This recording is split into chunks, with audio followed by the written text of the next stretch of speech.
What's going on? It's Sean. We're back at it again, and in today's video I'm going to teach you how to set SMART goals. Here we go!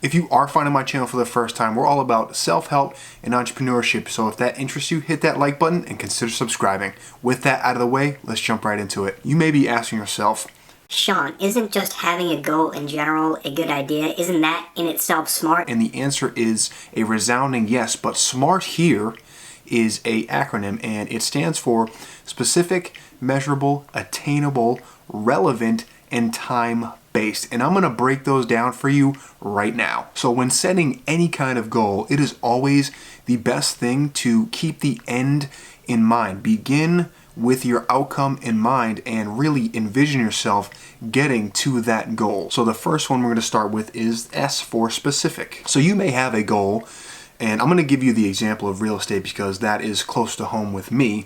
So when investing in real estate, that's not really specific. There's so many different types of real estate you can invest in. So let's start with, what kind of real estate is it? Is it land? Is it a multifamily? If it's a multifamily, how many units do you want to go after? Do you want a house hack? Do you want to buy it conventional? There's so many things that you need to figure out and get more specific on that said goal so you can really envision exactly in your mind it is what you want. So next we have M for measurable. And in order for a goal to be considered SMART, it has to be something where you can measure the progress that you've made.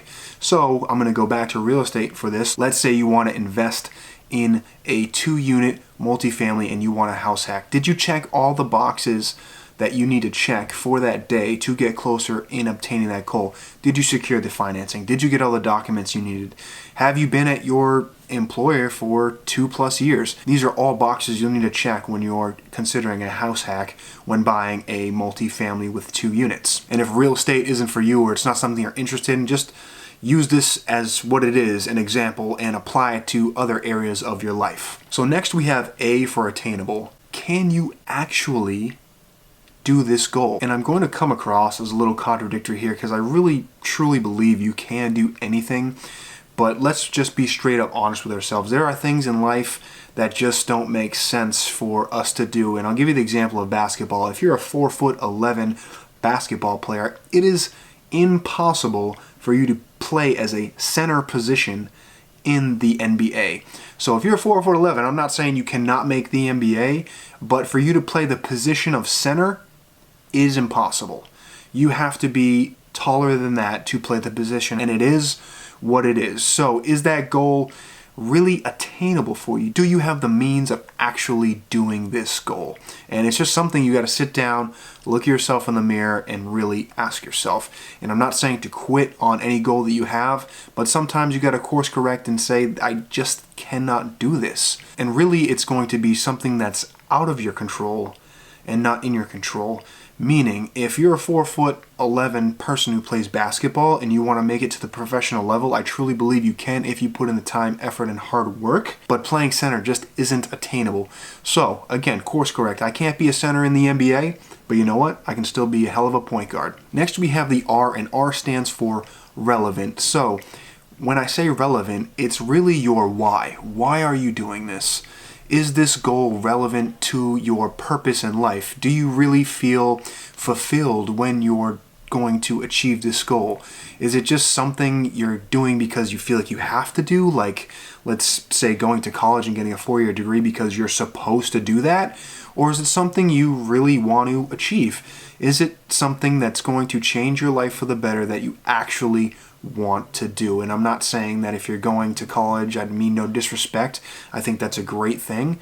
However, are you doing it because it fulfills you, or are you doing it because someone, society, your parents tell you that's what you have to do? So the last letter is T, and that stands for time-based. Can you get this goal done by a certain time? When you put a date on a goal, it becomes a deadline. Now you got to put something that is really realistic when putting a timetable on a goal.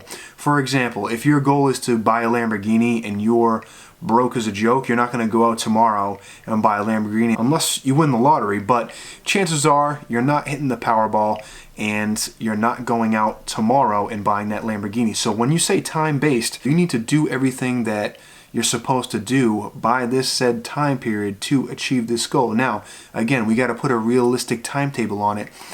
And I'll go back to the example of the NBA, where if you're a freshman in high school, you're not coming out as a sophomore and playing in the NBA. I don't care how good you are. There are just rules that say you can't go to the NBA until you're of age out of high school. And I'll say the same thing for real estate. There's a closing date on a transaction, and when you invest in property, it doesn't happen in a day. It's not like I'm going to go buy this house today and I will own it tomorrow. You got to put a realistic timetable on this said goal and allow yourself the time to actually do everything that you're supposed to do. But in order to really have a SMART goal, it has to be realistically timed out. So that is breaking down the SMART goal: specific, measurable, attainable, relevant, and time-based. Apply all of those to the goals that you have in life, and you can really reverse engineer how you're going to get to your goal. So that is a SMART goal: specific, measurable, attainable, relevant, and time-based. And to sum it all up, this is how you can reverse engineer pretty much any goal. And I'll use the example of real estate again because that's close to home to me. If you wanted to buy that two-family with a house hack or a first-time home buyer loan, you can say, all right, I've been at my job for 2 years, I have the good credit, I have the down payment I need, I go, I get approved, and by the end of the year, I will be able to buy this house after looking at the said deals, and I'm checking all the boxes, doing everything I need to do, day in, day out, and when you find the one, you pull the trigger. So you really can, like I said before, reverse engineer every single step of the way to get into that property. So I hope this video helps you. I hope that you try and apply these principles to your goals. So again, you can reverse engineer really any goal that you have and really attain it. So if you did like this video, again, make sure you hit that thumbs up button and check out the next ones in the following screen. I'll catch you next time. Signing off.